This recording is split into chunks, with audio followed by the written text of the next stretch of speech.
No, we did much better in 2020. We won. We won. We did win. It was a rigged election.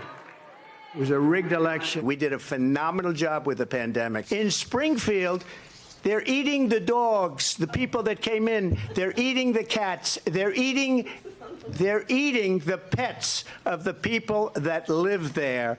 They stole the FEMA money just like they stole it from a bank so they could give it to their illegal immigrants that they want to have vote for them this season.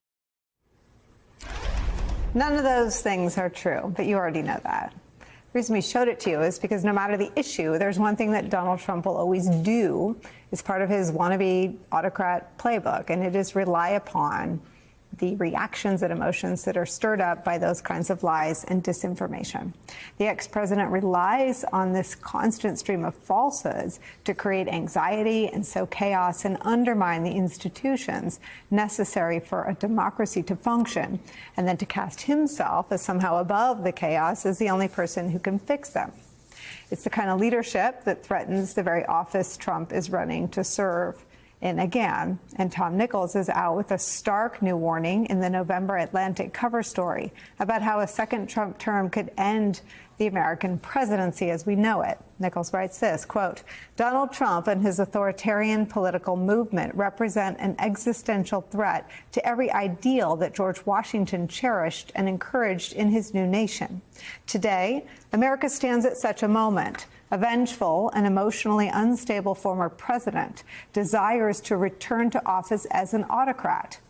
Trump has left no doubt about his intentions. He practically shouts them every chance he gets. His deepest motives are to salve his ego, punish his enemies, and place himself above the law. Should he regain the Oval Office, he may well bring with him the experience and the means to complete the authoritarian project that he began in his first term. Joining our conversation, staff writer for The Atlantic, Tom Nichols, whose new piece we just read from. Also joining us, Washington bureau chief and White House correspondent for The Grio, April Ryan's back. And with me at the table, I think for the very first time, co-founder and executive director of Protect Democracy, Ian Basson's here. Tom, take us through your extraordinary new piece.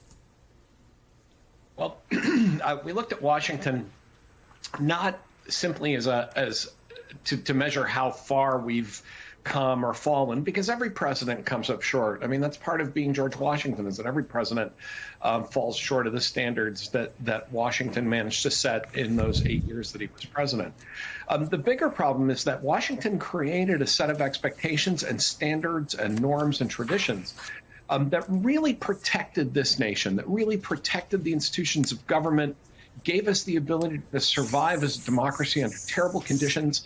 And Trump is threatening them all, including ideas such as stepping down from power, handing back institutions and offices that don't belong to you. You know, Washington felt this very strongly, very keenly, that the army was not his army. They were his fellow citizens, and he was fighting alongside them. That the presidency did not belong to him. That it was a sacred trust that was given him by his fellow citizens. Even his commission as a general, he did something really unheard of for the 18th century. He went to Congress and he took the piece of paper that had his original commission as a general and he handed it back. He said, the war's over. I'm glad to have served my country. I ask for your indulgence, he said, that I may be allowed to return to private life. Trump believes in none of this. Washington was a stoic, a man of principle, a man of integrity, and knew that the country needed to be able to survive without him. And Washington left us these institutions. Trump treats all of them like they're his property, and that they're his to use against his enemies as soon as he can scrabble his way back into the Oval Office. Let me read this on that specifically. Quote, during his term as president, Trump expected the military to be loyal, but only to him. He did not understand or care that members of the military swear an oath to the Constitution and that they are servants of the nation, not of one man in one office. Trump viewed the military like a small child, surveying a shelf of toy soldiers, referring to, quote, my generals, and ordering up parades for his own enjoyment and to emphasize his personal control. There's, of course, the darker side of that as well, that he didn't want all of them. They weren't all his generals, only the ones who didn't die and were not injured serving the country. Just talk about the dark pathology with which he views the American military, Tom. He thinks of the American military as a group of men and women who owe their service directly to him. And if they disagree with him, they don't belong in the military. He has even gone so far as to suggest that people like Mark Milley, the chairman of the Joint Chiefs, when he was president, should be executed for actions they took while in uniform, when in fact what Milley did with the direction and in cooperation with the Secretary of Defense was to call China and reassure them that before and after January 6th that the United States was a stable partner and that we were not in the throes of some giant civil upheaval. Trump hates that notion. He is intimidated by people of principle. And the United States military, I'm happy to say, after working at the Naval War College for 25 years, the United States military is full of people of principle, full of patriots who understand their duty to the Constitution. But those principles baffle Trump. They enrage him. And this is why when he stood in Arlington Cemetery and looked around at all these graves, he turned to Kelly and his chief of staff and said, I don't get it. What was in it for them? Why is this not disqualifying Ian Bassin? Why are we looking at an election that is in the margin of error in every poll? Well, first off, it's absolutely disqualifying. When you talk about that sense of loyalty, so I was a lawyer in not just the White House for the president, I've been a lawyer at other levels of government for elected officials. And lawyers have duties of loyalty to their clients. And when you're a government lawyer, among government lawyers, there's a really interesting intellectual discussion that lawyers often have, which is, given that we don't have the kind of client that a lawyer has out in the private sector, who is our duty of loyalty to? And there's a couple of candidates when you're serving in government. Your duty of loyalty could be to the public in the jurisdiction in which you serve. Your duty of loyalty could be to the Constitution or the city charter if you're working in New York City Hall. Your duty of loyalty could be the branch of government. So I might be a lawyer in the executive branch, and I might have some loyalty to represent the interests of the executive or the interests of the office of the presidency as opposed to the interests of, say, Congress in a battle between the branches.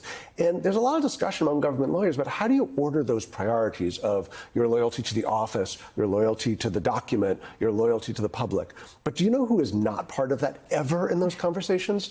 Your loyalty to the individual person who occupies that office. Never was there any discussion among government lawyers that we owed any loyalty to Barack Obama, the person. And not only did we know that, but President Obama full well knew that, and he would have been horrified if we ever even considered that we would have had loyalty to Barack Obama, the person. And what's so disqualifying and so amazing here is, in Donald Trump's mind, the people who serve him have no loyalty to the public, they have no loyalty to the office, and they have no loyalty to the Constitution. The only expectation of loyalty, and they're testing for this now in who will staff his administration, is loyalty to Mr. Donald Trump, the person. Well, you explained it as disqualifying, and I served in government and view it as disqualifying. But I think if you ask the Harris campaign, you ask the Trump campaign, they view this race as, again, a margin of error race. How do you make that mean something to voters with 27 days to go? Well, look, I think, and Tom's piece in The Atlantic is fantastic. I just read it. It's excellent. And as he talks about in that piece, there was something that Washington fundamentally understood, which is that the most precious thing that existed in the early days of the country, and I would argue the most precious thing that still exists today, is that power, choice, the ability to determine one's future is not the property of the president. It's not even the property of the government. It's our property. It belongs to every American citizen. Americans own the choice about their own future. And what I think people need to fundamentally understand is that Donald Trump is threatening to take that choice away from us. And here's the thing. If he is successful, if he's returned to power and you're somebody who supports him and you like what he has done, then you should hold on to the choice 4 years from now to decide whether you want to keep going down that road with a potential successor of his, or I think he would probably argue himself for another term, or whether you want to change your decision. That's your choice. But here's the thing. If you put him in power and you don't like what he's doing, what do you do then if you've given away the choice about whether to keep him or not? That choice is precious and we should hold it.